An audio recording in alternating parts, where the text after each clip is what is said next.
이런 안타까운 일이 있는데 1만 개의 교회가 사라지고 수많은 목회자가 일용직으로 나가고 택시 운전을 하고 대리운전을 하고 우리 대한민국에 한 번도 없는 일들이 일어났는데 이것을 안타까워하지 않는다면 어떻게 우리가 한국교회가 하나 됐다고 말할 수 있겠습니까? 작년에도 우리가 계속적인 예배를 드리다가 작년에도 폐쇄를 당하고 작년 12월 30일부터는 새로운 감염법 예방법 49조가 발동됨으로 말미암아서 예배를 드리다가 정부의 방침대로 하지 않으면 경고를 받고 경고를 했는데도 예배를 드리면 10일 정지하고 10일 운전 정지를 했는데도 예배를 드리면 무기한 폐쇄에 들어가고 폐쇄에 들어갔는데도 불구하고 예배를 드리면 교회 표지판을 뜯겠다고 하는 것이 감염법 49조였습니다. 저는 그것이 작년 12월 30일 날 발의됨으로 말미암아서 저는 1월 첫째 주부터 우리 교회는 당회가 모여서 좋다. 우리 교회가 계속적으로 예배를 드림으로 말미암아서 이 법안을 무력화시켜야 된다.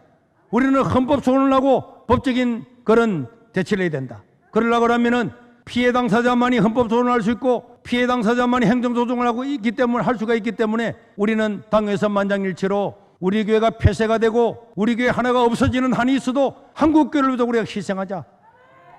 만약에 우리가 잘못되면은 저는 여기서 책임을 지고 교회를 사임하고 내가 목회를 그만두겠다. 우리는 우리 교회 하나가 없어지는 한이 있어도 이 불법적이고 악법적인 이 정부와 당에서 싸워야 되겠다. 그렇게 해서 저희들은 예배를 드리다가 예방법에 의해서 첫 번째로 실제로 교회가 폐쇄가 되었습니다. 교회가 폐쇄되고 난 다음에 전국에서 많은 분들이 와서 지지도 해주고 그랬지만은 모든 공중파, TV나 라디오 모든 언론에서 우리 교회를 완전히 극으로 몰아가고 우리에게 고통을 주었습니다. 서울에서 5명도 모이지 못하는데 여기서 1000명이 넘는 사람이 함께 예배드리는 광경을 보고 완전히 우리를 매도했습니다. 그러나 여러분, 우리는 여기서 굽히지 아니하고 교회가 폐쇄됐음에도 불구하고 저 잔디밭에서 추운 한겨울에 하나님께 예배를 계속적으로 드렸습니다. 그런데 놀라운 것은 우리는 아무리 교회를 폐쇄하고 정부가 압박을 해도 우리 세계로 교회 교인 한 명이라도 남아있는 날 동안에는 반드시 우리는 대면 예배를 드릴 거다. 이렇게 해나갔는데 놀라운 일이 일어났습니다. 그렇게 정부가 우리를 잡아먹으려고 쓰나미처럼 모든 언론을 동원해서 욕을 했는데 그 다음 날이 되니까 잔디밭에서 예배를 드리고 눈이 오나 비가 오나 우리 예배 드릴 거다. 현명을 나오고 난 다음에 전국 각지에서 다 일어나서 우리도 예배 드리겠다 하니까 정부에서 깜짝 놀라서 그 다음날 청와대에서부터 지시가 내려와서 세계로 폐쇄를 빨리 풀어라. 그래가지고 공무원들이 찾아와서 예배를 드리라고 통사정을 했습니다.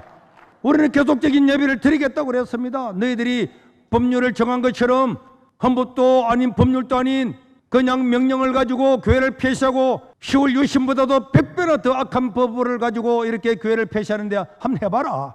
그랬더니 그들이 목사님, 세계로 교회는 몇 명이 모이든지 우리가 관여하지 않을 거니까 예배만 드리달라고. 그래서 예배를 드리게 된 겁니다. 저희들은 그래서 매주 2,500명이 넘는 사람들이 모여서 식사를 하고 다른 교회는 뭐 밥도 뭐 통성기도도 못하는데 우리는 그대로 다 했어요. 매일마다 식당을 열어서 당연히 식사는 할 뿐만 아니라 약한 사람들 다 불러 모아서 시사 대접을 지금까지 해왔습니다. 그런데 놀라운 것은 MBC 같은 저런 TV도 그렇게 우리를 공격을 하더니 아니 2,500명이 밥을 먹는 그런 것들을 다 준비하고 나눠주는 걸 다 보면서도 저는 또 그날 저녁에 난리가 날 줄 알았는데 TV에는 세계로 교회는 방역을 잘 지키고 있다고 이렇게 나오더라고. 그런데 더 놀라운 것은 우리가 20개월 동안 이렇게 왔음에도 불구하고 정말 놀라웠게도 코로나가 한 명도 우리 교회에서 일어나지 않았습니다. 저는요, 확률적으로 따지면 당연히 일어난다고 할지라도 우리는 여러분 코로나 걸리는 게 뭐 우리 잘못입니까? 우리는 방역을 철저하지만 걸리면 어쩔 수 없는 거고 그거는 우리 책임이 아니죠. 국가가 책임을 져서 방역을 해야 되는데 왜 우리한테 그걸 맡깁니까? 그럼에도 불구하고 하나님께서 막아주셔서 한 명도 일어나지 않는 것은 하나님의 은혜와 돌보심과 하나님께서 우리에게 베푸신 긍휼이었다고 믿습니다. 오늘 이 자리에서 오신 우리 안희아 목사님이나 고병찬 목사님이나 우리 박용호 목사님이나 앞으로 말씀을 전하겠지만은 또 우리 심화보 목사님이나 또 사랑제일교회나 여러분 많은 교회들이 어려움을 당하고 우리도 고발을 20번이나 넘어 당했는 게 당하고 국가를 향해서 개의 교회가 헌법 소원을 2개를 하고 있고 그다음 행정소송을 2개를 하고 있습니다. 다음 주 목요일 날 1심 판결이 나는데 우리는 여기서 반드시 승리하기를 기도하고 있고, 우리가 만약에 법적으로 1심에서 승리하게 되면은, 어제도 부산시장을 만나서 점심을 먹으면서 이야기했더니, 목사님, 세계로 교회가 1심에서 승리하면 부산시는 절대로 항소하지 않겠습니다. 1심에서 그냥 판결이 마무리됨으로 말미암아서 이게 우리나라 판결의 판례가 되도록 하겠습니다. 그래 했기 때문에 여러분들도 기도해 주셔서 우리가 승리를 하게 되면은 전국적으로 고소고발당한 모든 교회들이 오히려 배상할 수 있는 그런 기회가 되는 기회도 생기게 될 것입니다. 그러나 만약 우리가 진다고 할지라도 우리는 원래 계획대로 2심, 3심 대부분까지 가서 반드시 헌법소원까지 가서, 이거는요 누가 보더라도 법리적으로는 우리가 승리할 수밖에 없는 겁니다. 우리 하나님께서 우리를 긍휼히 여겨 주시겠던 것처럼 우리 한국교회를 긍휼하게 주고, 또 이 코로나 시대에 1만 개의 교회가 사라졌습니다. 이런 안타까운 일이 있는데 1만 개의 교회가 사라지고 수많은 목회자가 일용직으로 나가고 택시 운전을 하고 대리운전을 하고 우리 대한민국에 한 번도 없는 일들이 일어났는데, 이것을 안타까워하지 않는다면 어떻게 우리가 한국교회가 하나 됐다고 말할 수 있겠습니까?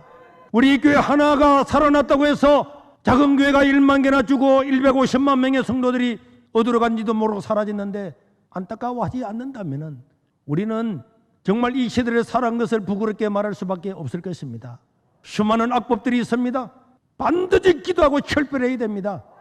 이런 것들이 통과되면 한국교회는 미래가 없고, 우리의 청소년들은 전부 다 이 악법 아래에서 하나님을 믿지 못하는 그냥 지옥의 길로 떨어질 수밖에 없기 때문에, 오늘 이런 기도를 통해서 유튜브나 방송이나 오늘 여기 모인 사람들 한 사람 한 사람이 이런 기도를 계속적으로 견지해 나간다면 하나님은 니네의 백성들을 긍휼히 여기고 이스라엘 백성들을 긍휼히 여기고 사사기 백성을 긍휼히 여기고 엘리야 시대에 긍휼히 여긴 것처럼 하나님 역사가 나타날 줄로 믿습니다.